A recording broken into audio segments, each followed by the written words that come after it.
I'm Isabel Carlisle and I'm representing the Bioregional Learning Centre. We work with systems and what we call sheds, and sheds are things like water and food and waste and energy, but fibre is also a shed. And that's really looking at how we might relocalise part of our local economy in order to be more sustainable and more resilient in the future.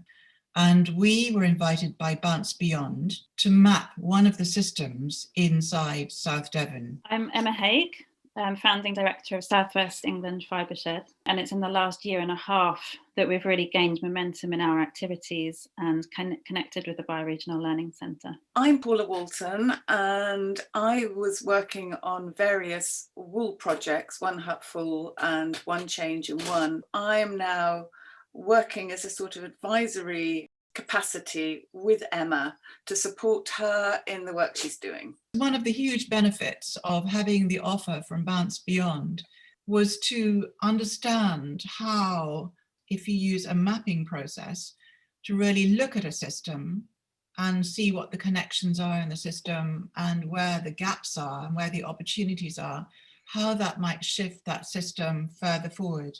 I had spoken to Emma, knew that she was interested in this mapping thing, that whole bringing together of very different sectors or with very different interests, how you can suddenly streamline that down and make it into one, bringing threads together and making the beautiful piece of cloth at the end. Our primary activity since we really got going in 2019 has been a mapping project of a kind, in that we've been busy mapping who is doing what with fibres across the Southwest, community focused and rooted in the Southwest through the project with Bounce Beyond. The really attractive thing about it was an opportunity to start looking outwards, kind of beyond the Southwest and beyond those people that we already knew about, and start thinking about other ways to map. So the mapping process made us think incredibly clearly where the urgency was, what we wanted to show,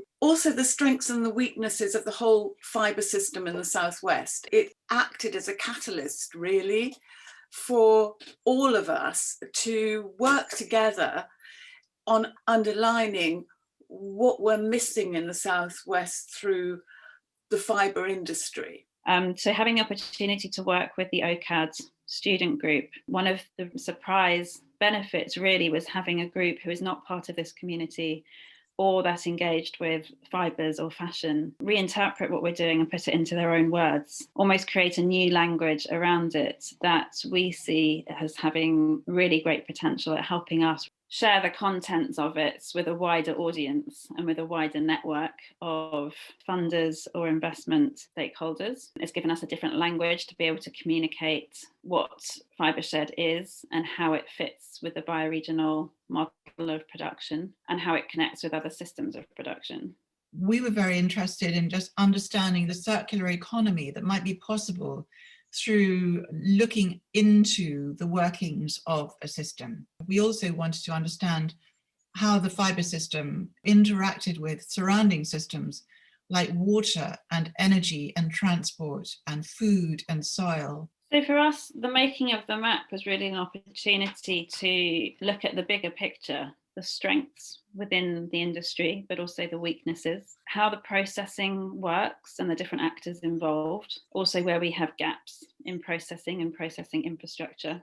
So it was really there to be able to show the entire landscape of the fibre industry within the UK. But it also highlights that though there are lots of like-minded people in our communities, the majority of the world is still, I'm not going to change the way I farm, I'm not going to change the way I shop. And I think our biggest challenge is to figure out, how do we change minds? How do we make that change seem possible to people who haven't yet taken that first step? And to be able to do that effectively, graphics and visuals really need to connect with the emotions and need to be presented in a way that aesthetically resonates with the people looking at it. So part of the strength of the map is the fact that it's presented in different sections. That allows us to be able to extract parts of the map to use for different purposes, whether it's inside a funding proposal or inside a pitch, or to be able to share online via social media. It all loops back to the whole idea of networks and collaboration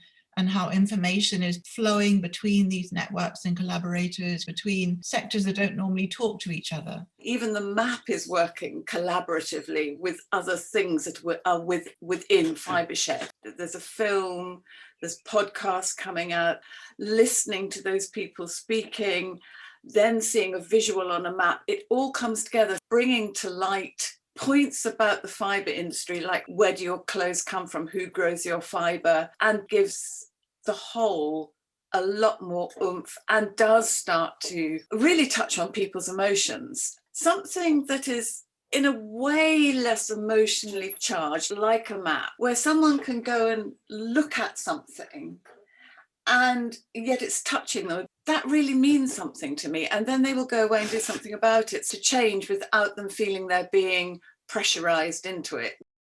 When we started the project, we imagined that what we were trying to do was influence a system, but we never imagined that the real impact would be on us. So if you're an organization that's considering working with Bounce Beyond or considering making a map of a system, I really recommend that you go ahead and do it, because it creates all sorts of unexpected insights that you may never have anticipated, and it just makes you think in a different way. One of the really lovely unexpected consequences of working on this project was being able to remind ourselves of the value of the South West England Fibreshed initiative. It can be very difficult when you're in the thick of something sometimes to remember what the value is that you're bringing.